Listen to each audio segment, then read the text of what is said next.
Има текстови од Словото за кои, ке се признавам, не се чувствам најкомпетентен да ги истолкувам или да ги представам.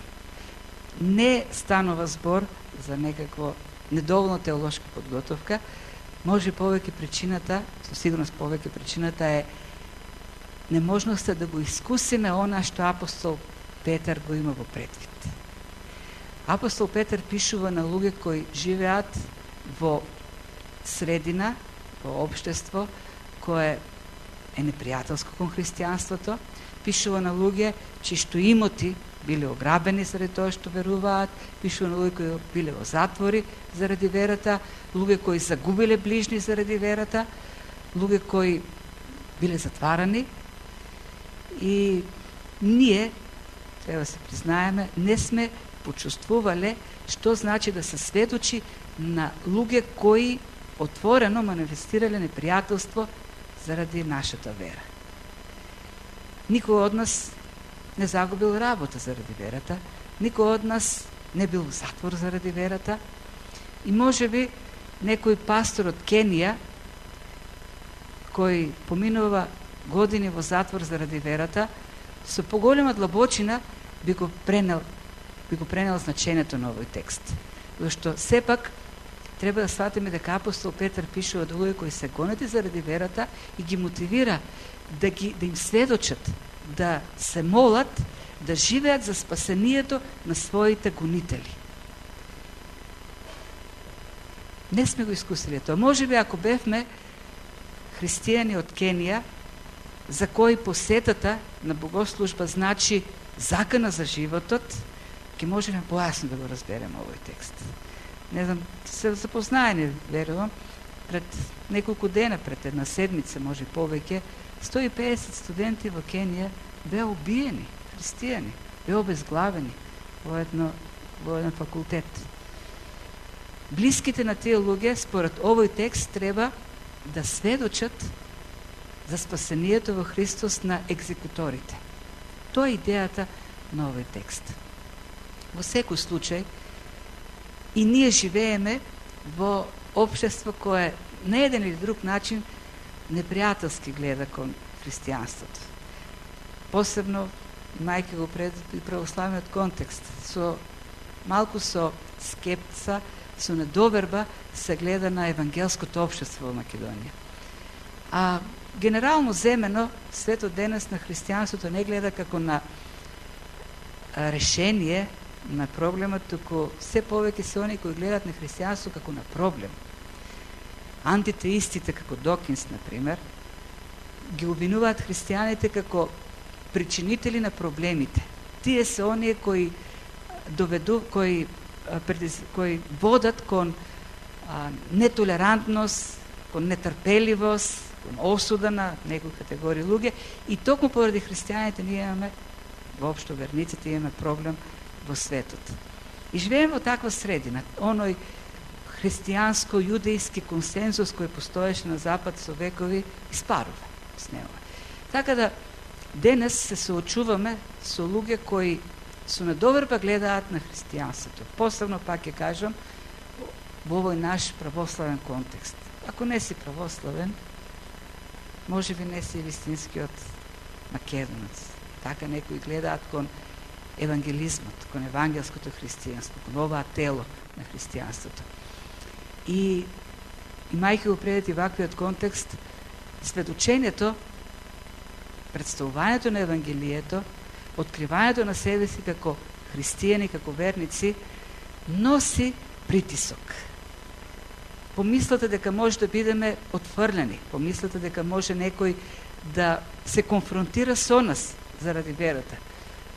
Помислете дека може ќе погледнат со презир кон нас затоа што сме христијани или може би затоа што сме евангелски христијани. Сето тоа прави да не се потат раците од самата помисла дека треба да евангелизираме, треба да го представуваме Евангелието.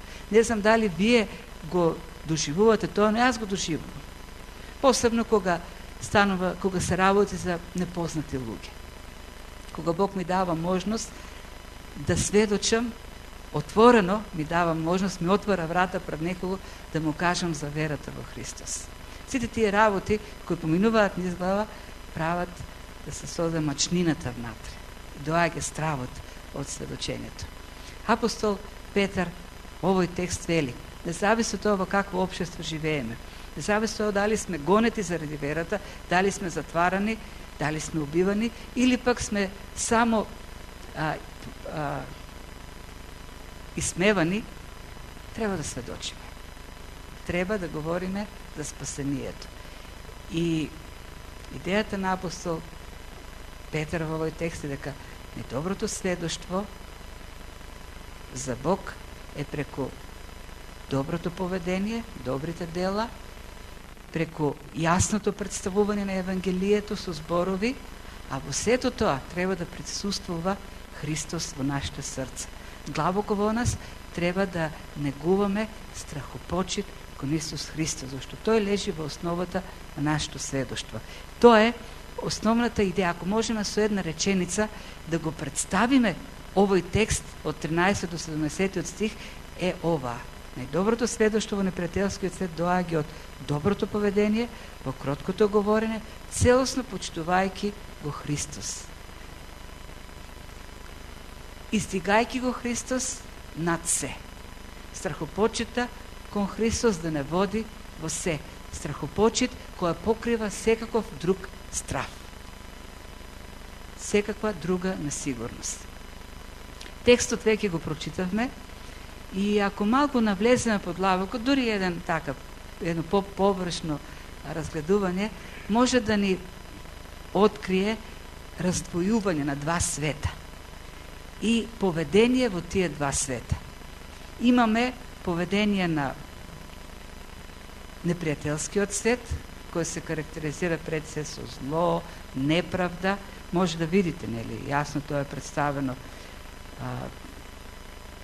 во 13 стих, можно да направат зло, во 14 стих неправда или страдање за правдата, во вториот дел на 14 стих, не е добар превод што го прочитавме, би требало да биде заплашување. Тие се обидуваат да заплашуваат со нешто. На нивните заплашувања треба да се одговори со смелост. Во 16 стих напад, напаѓаат, не напаѓаат како злосторници и кудат заради добриот живот. А од друга страна, на тоа заплашување, на тоа зло, на таа неправда, одговарајте со добар живот, одговарајте со чиста совест, одговарајте со угодност на Божјата воља, одговарајте со кроток говор, со кротка реакција на сето тоа. Значи можеме да видиме контраст. И тоа ни опишува во каков свет сушност треба да се евангелизира. Во каков свет ние го покажуваме доброто сведоштво за Бог. Свет кој е непријателски настроен кон Евангелието. И тоа непријателство, гледаме, апостол Петар го представува на еден различни начини. Се представува всушност од светот на различни начини. И во сето тоа може да видиме нашето добро поведение или основата за нашето добро поведение е Бог. Господ Бог, почитувајте го. Добриот живот треба да биде во Христос, 16 стих, и да бидеме угодни во се на Божјата воља. Тоа е основа. И овие три теми, поднесувањето на светот, поднесувањето на христијаните и покорноста на Христос, ја моделираат структурата на текстот. Ни покажуваат во каков свет сведочиме, какво треба да биде сведочењето, значи сведочиме во непријателски свет. Сведочењето треба да биде преку прво добрите дела, кои дават аргументација на нашиот говор, а силата за сето тоа доаѓа од Христос. Стравот бега преку верата, преку покорноста во Христос. И да се подсетиме, минатиот пат говоревме, уводот кон овој текст е 34-тиот псалм, каде што се ветува наградата, прославувањето на праведните и казната на неправедните. На крајот на краиштата, Бог кој е Господар на се, суверениот Господар, на крајот праведно ќе пресуди. И од тука доаѓа она охрабрување на апостол Петар. Не плашете се од ништо. Кой може да ви направи зло, ако вие действувате праведно? За тоа почнува текстот. Ајде да видиме сега, стих по стих, како се откриват овие мисли на апостол Петар. Местото на следошлото, светот кој е непријателски настроен кон верата. Кој ќе ви направи зло ако правите добро? Реторички прашува апостолот. Кој идејата овдека? Еден така прв заклучок би бил дека никогаш нема да сретнеме зло, никој нема да не направи зло ако правиме добро. Тоа ли е апсолутната вистина? Тоа ли е принцип кој действува секогаш во секој случај? Веднаш последниот стих апостол Петар вели: но ако и страдате за правда, блажени сте. Нашето добро однесување не е гаранција за просперитет, тоест добар однос на секого кон нас. Тоа не е, тоа е повеќе, така да кажеме, некаква максима. Сепак ќе се согласиме дека подобро си живеат луѓето кои прават добро. Праведните луѓе живеат поспокоен живот од неправедните. Тоа е правило. Што сака да каже апостол Петар овдека? Треба да ги имаме во предвид ултимативните значења на зборовите зло, правда, лошо и добро. Што е навистина зло? Од кај доаѓа вистинското зло?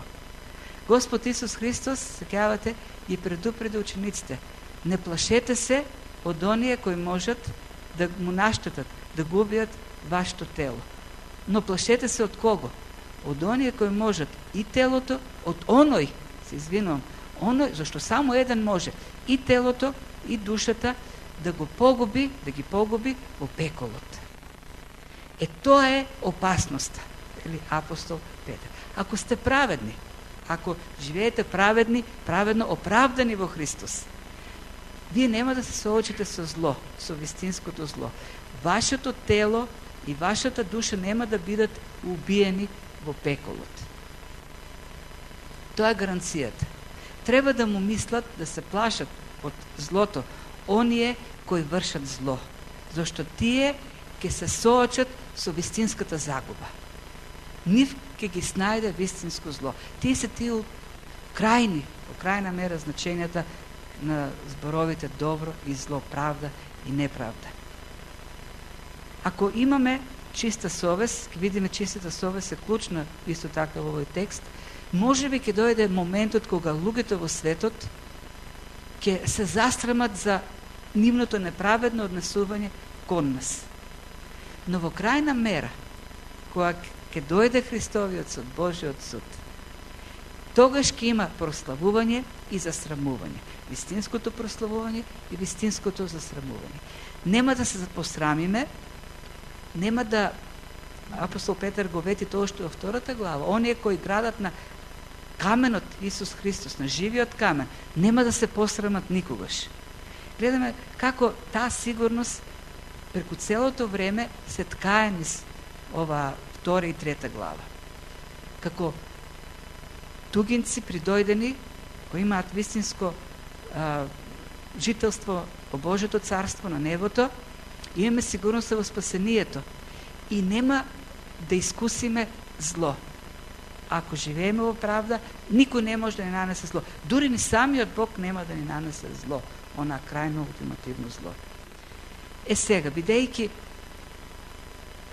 тоа се ултимативни категории, што значи не се извршуваат сега, туку на Христов, на Божиот суд, можно е ние да искусиме земно зло, неправда од овој свет.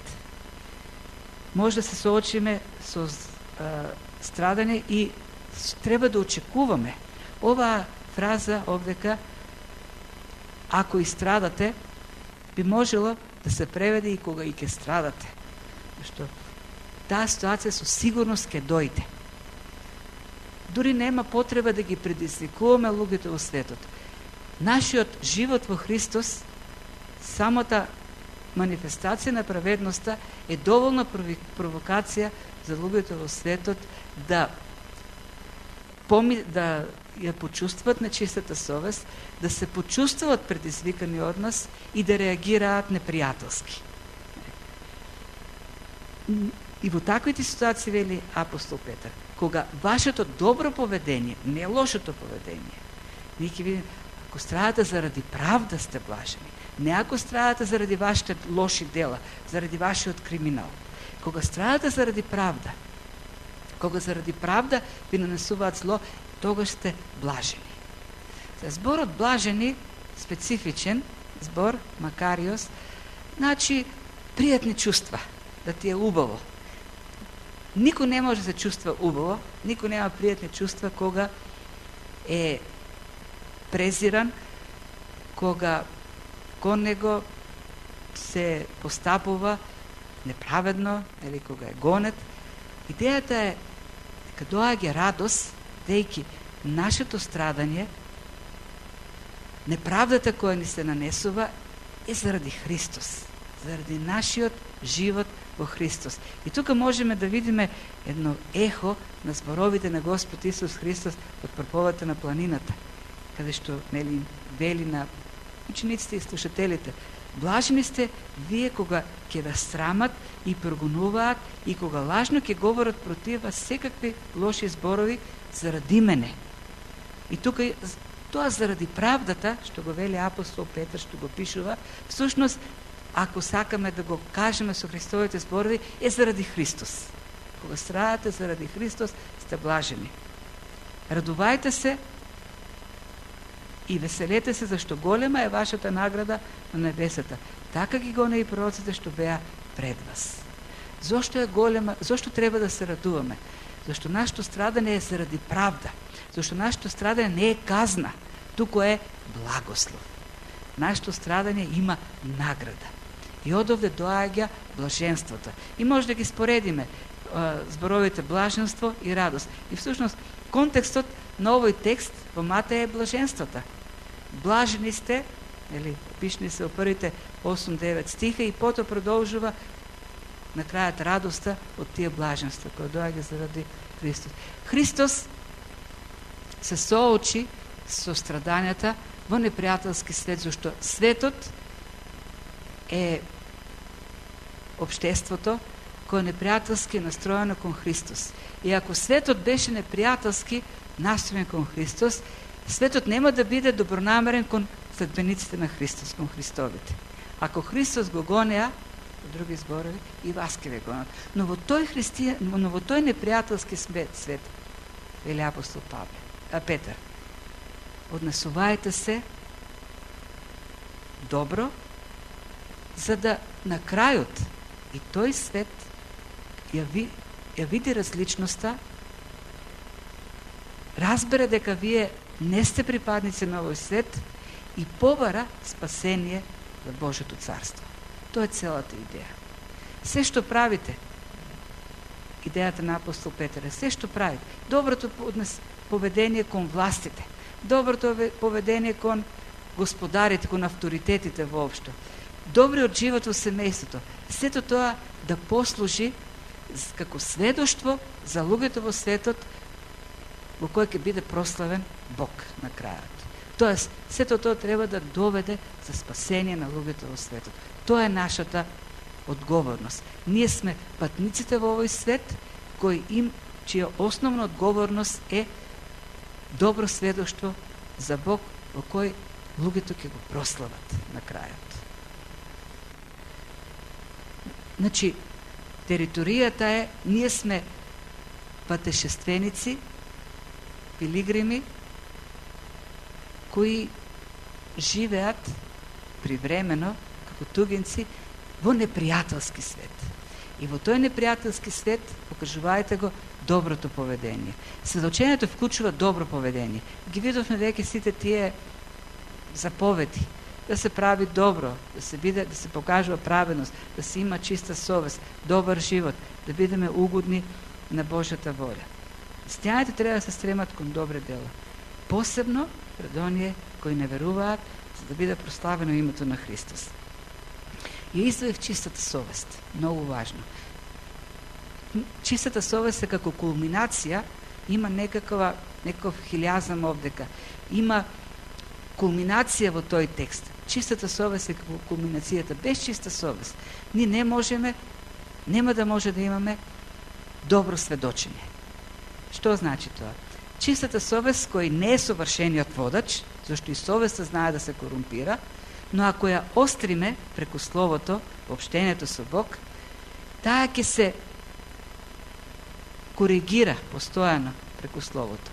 И таа ќе биде, и чистата совест ќе биде предупредувачот во нашиот живот. Ако ние немаме совест која ќе не предупредува постојано во нашите постапки, нема да има добро сведоштво во светот. И затоа апостол Петар издвојува чистата совест. Ако направиме една структура на текстот, ќе видиме дека чистата совест испакнува. Чистата совест постојано ќе не подсетува дека сме наблюдувани од луѓето во светот и дека имаме одговорност пред овој свет да покажуваме добро сведоштво. Постојано. Не само кога евангелизираме, не само кога говориме. Нашето говорење нема да биде аргументирано, нема да има основа ако не е подкрепено со доброто поведение. Еден таков случај со некој млад работник во Кенија, кој нашол работа кај една христијанка баронеса. После неколку месеци на работа побарал препорака од господарката за да отиде да работи кај некој шеј кој живеел во близина, неколку километри подалеку, и да се најде таму работа. Жената била задоволна од работата на младиот човек и дури се зачудила дека тој сака да се најде нова работа и дека бара препорака, и затоа му понудила поголема плата. И младиот човек рекол, значи не се работи за пари. Сакам да отидам кај шеикот и да видам како се однесуваат муслиманите. Доволно време го наблюдував поведението на христијаните. Сега сакам да видам какво е поведението на муслиманите пред да решам дали ќе бидам христијанин или ќе бидам муслиманин. И тогаш совеста и проговорила на жената и се сетила на многоте нешта, на многоте мигови кога не постапила христијански. И станало тешко за сведоштвото што го оставила. Идејата е дека за чистата совест е дека ние постојано сме наблюдувани од луѓето во светот. Дури кога не осознаваме, луѓето во светот не гледаат, не наблюдуваат. Тие знаат дека сме христијани, знаат дека декларираме припадност на друго царство, дека следиме друг систем на вредности, дека има друг светоглед. И не наблюдуваат. Чистата совест треба постојано да не подсетува, дека не наблюдуваат и дека треба да оставаме постојано добар пример. Инаку ќе бидеме да согласни на луѓето во светот. Се разбира дека поентата не е да живееме совршен живот. Не можеме да живееме совршен живот.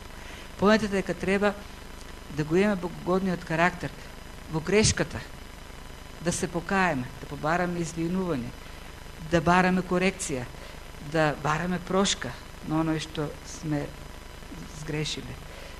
Стремежот кон покорност кон Бог. Да има една тенденција, се поголема светост, се поголема послушност, да расте љубовта кон Бог во нас, желбата, копнежот да живееме угоден живот на Бог. А ако живееме така, понатаму вели апостол Петар, неминовно ќе дојде прашањето, ќе дојде предизвикот. Кои сте вие? Светот ќе биде провоциран да не праша за нашата надеж.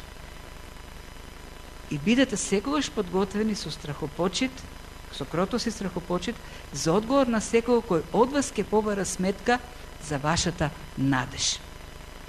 Гледате, значи, фактот дека некој ќе побара сметка, фактот дека некој ќе праша, предпоставува дека тој бил предизвикан, дека тој го забележал поинаквото однесување. Посебно, контекстот треба да го има во предвид. Таквото однесување, ова однесување во непријателскиот свет. Што останува забележено? Со сигурност нема да биде забележен нашиот добар однос кон луѓето кои исто така добро се однесуваат кон нас. Па секој се однесува така. Секој ги љуби оние што го љубат. Секој прави добро на оној што му прави добро. Светот постапува така. Тоа е таквата реакција, таквиот живот е незабележан во светот. Не се забележува. Но, ако постапуваме како што апостол Петар вели овде, ако на неправдата одвраќаме со правда, ако на злото одвраќаме со добро, таквата реакција се забележува. Таквото поведение ќе го предизвика човекот во светот. И ќе бидете прашани за вашата надеж, вели апостол Петар. И кога ќе бидете прашани за вашата надеж, биди подготвен да одговориш. Да кажеш за твојата надеж. Сега, може ќе забележите, јас сум ставил во заграда, зборот одговор е превод на зборот апологија, кој е кованица од два зборови, апо и логос, кој значи најбуквално преведено заштитен збор. Заштита од неправедно обвинување. Судски е терминот, кога се обвинет и ти се заштитуваш на обвинението, изнесуваш апологија, заштита. И тоа е една легална заштита на неправедно обвинет. Немаме апологија кога сме праведно обвинети. Тоест кога сме обвинети за престап, за нечестно дејство. Апологијата е можна само тогаш кога сме обвинети за правдата, кога сме прашани за нашата вера, за нашата надеж во Господ. Во овој контекст, во христијанскиот контекст, апологијата е едно разумно, едно логично, едно добро осмислено представување на Евангелието. Во други зборови, кога луѓето го напаѓаат христијанството или од било која друга причина прашуваат за верата, треба да бидеме способни, да можеме, тоа се бара од христијанинот, да биде способен да одговори за неговата вера, да биде способен да каже во кого верува, кој тој во кого што верува, зошто верува во Исус Христос, што значи за него смртта, воскресението, вознесението на Исус Христос. Ако човек не е способен да ги представи овие верувања, не знам дали можеме воопшто да кажеме дека тој верува. Не можеме да веруваме во нешто што не го разбираме. Не можеме да веруваме во нешто што не сме го осмислиле и логично и умствено. И преку умот тоа нешто го покорило нашето срце во послушност кон Бог. Не треба да бидеме како Рави Захарија или како Луис, но треба да знаеме, да бидеме способени да кажеме за нашата вера во Христос. Зошто веруваш во Исус Христос? Што си преживеал ти како искуство во твојот живот на вера?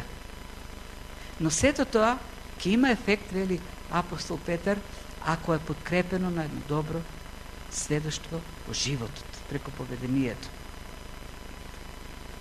И тоа објаснување, или таа апологија, или тој одговор, треба да биде со кротост и страхопочит.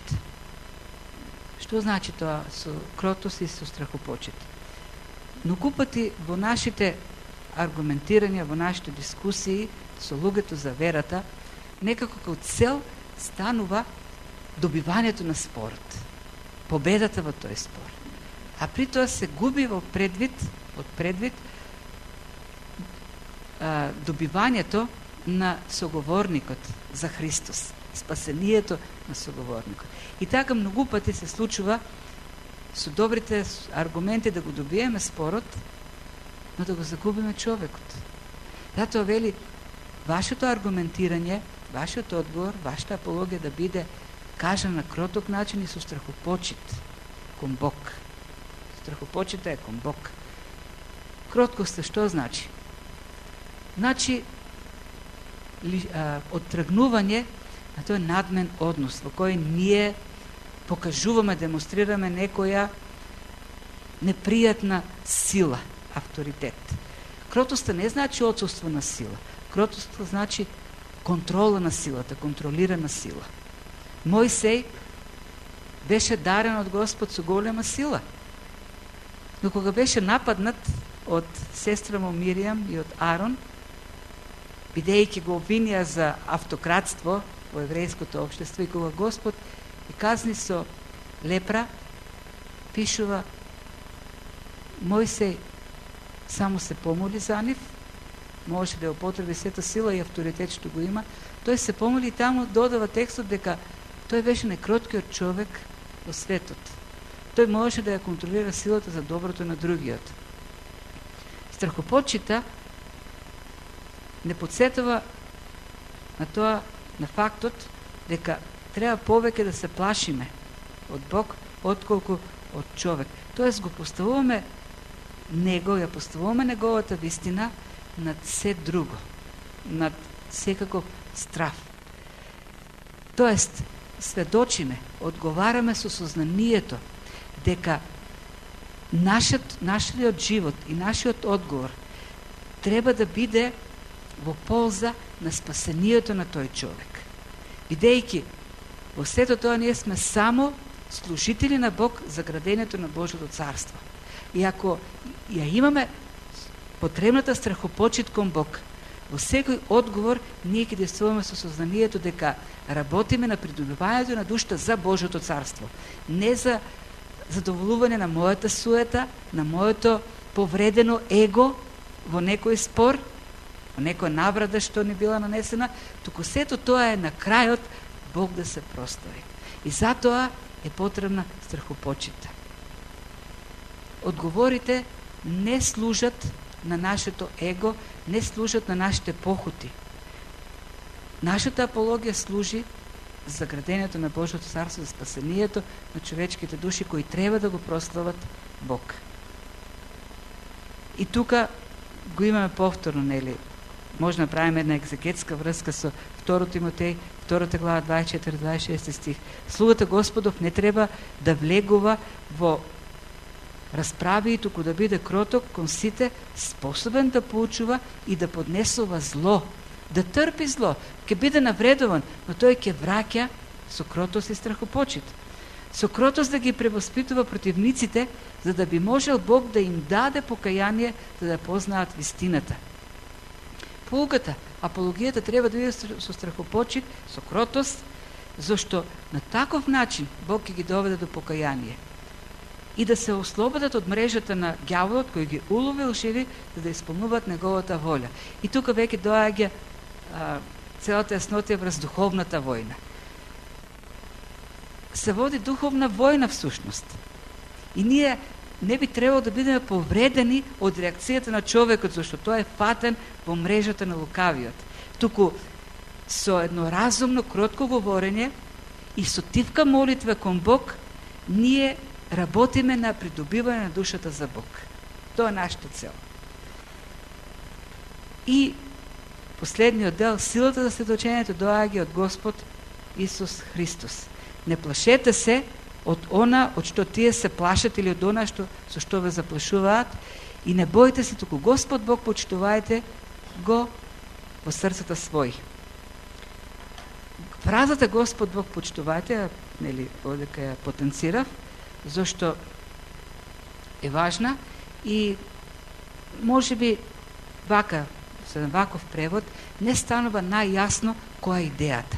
Зборот почитувајте е превод на збор во чија основа лежи агиос или свет. Тоа е. Има еден православен збор кој значи светкување, да светкуваш нешто. Ние во евангелскиот теолошки речник го немаме тој збор. Но тоа е правилниот збор. Светкувајте го Господ Бог во вашите срца. Која е идејата на тој збор?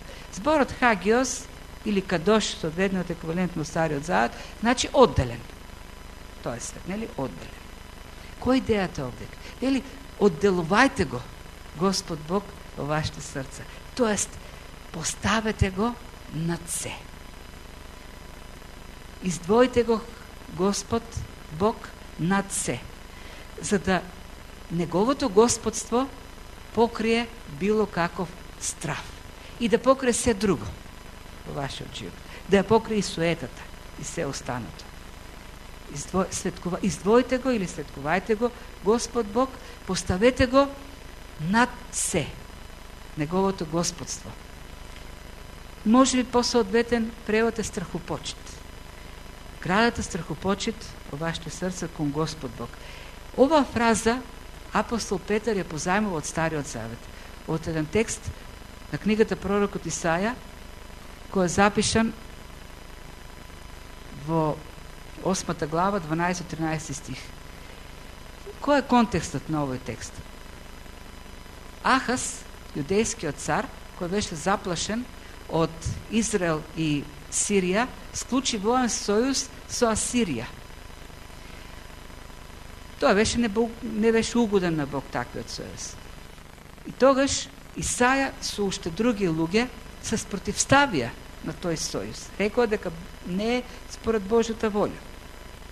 Беа обвинети Исаја и неговите приврзаници и тогаш Бог се јави на Исаја и му рече: Господ Савот, само него сметајте го свет и тој да биде ваш страх и ваш трепет. Тој збор во еврејскиот текст сметајте го свет е истиот збор што е употребен од апостол Петар, само во Септуагинтата, во грчкиот превод на Стариот Завет, зборот што апостол Петар го употребува во неговото послание ист со овој збор овдека во овој текст. Истиот збор и Господ Исус Христос го употребува во Господовата молитва, да се свети името Твое. Значи, истиот глагол што е формиран од зборот хагиос е употребен и од Господ Исус, да се свети името Твое, и овдека е употребен од апостол Петар, да се свети Господ Бог во вашите срца. Интересно е дека апостол Петар, кој го позајмува мислата од Стариот Завет, наместо Господ Саваот, зборови за Господ Бог. Ако сакаме да видиме најточно текстот, не пишува Господ Бог, туку пишува Господ Христос. Тоа е оригиналниот текст.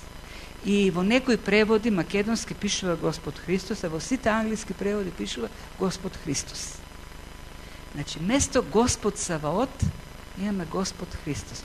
Христос е еквивалент на Саваот, Господ на воинствата. И веќе станува многу јасно. Поставете го или одделете го, издвоите го Господ на војските, кој е Христос над се. И тогаш сиот страв ќе исчезне. И повторно треба да се вратиме на контекстот, на историскиот контекст, на кого пишува апостол Петар. На луѓе кои треба на своите гонители да им говорат за Христос. На джелатите треба да им сведочат за Христос. Сигурно тоа носи страв. Поставете го Господ Савот над се. И стравот ќе побегне. Христос е Господ на војска. Издвоите го него.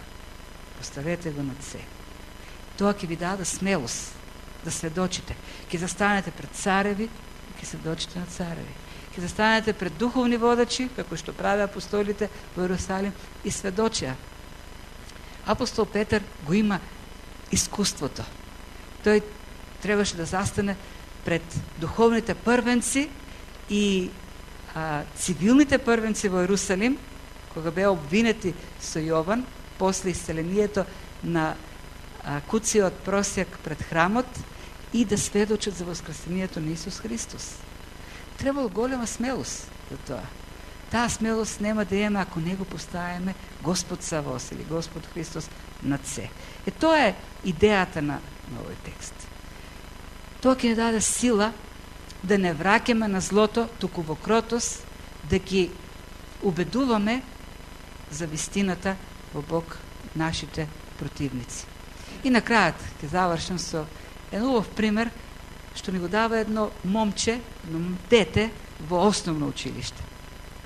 Давид за Божик во школото правеле на часот по ото, или како се вика сега, не знам, требало да направат некаков подрок за нивните родители.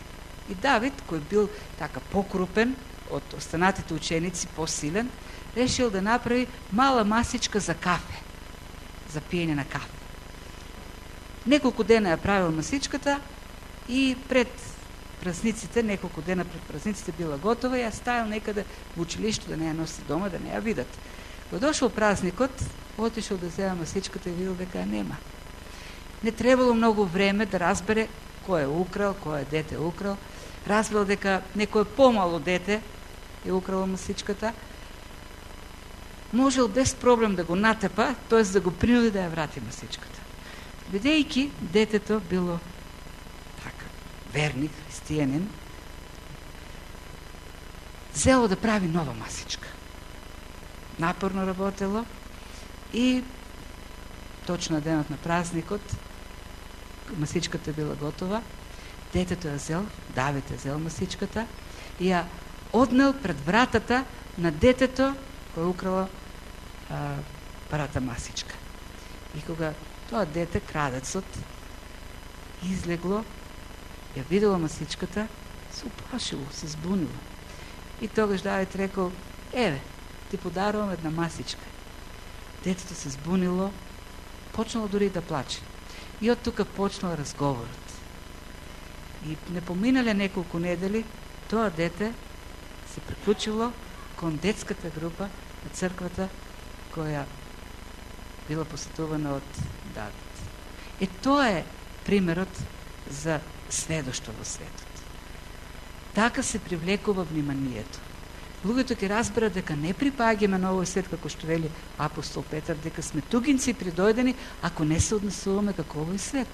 А нема да се однесуваме кон овој свет ако кон злото не враќаме со злото, како вратиме со добро. Ке двоиме од овој свет, ке се издвојуваме, ке се разликуваме, ако на неправдата одвратиме со кротост.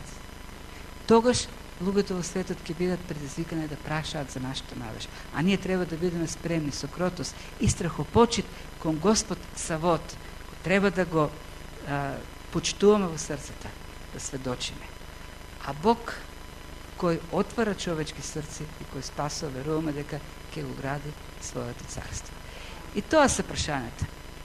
Каков живот живееме како тугинци придојдени во овој свет?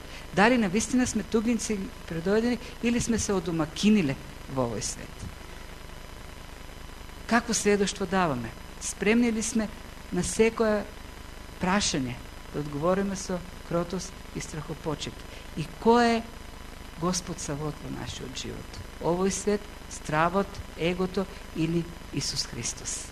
Од сето тоа, од одговорот на тие прашања, ќе зависи како сведоштво сме во овој свет. Господ да ве благослови сите. Амин.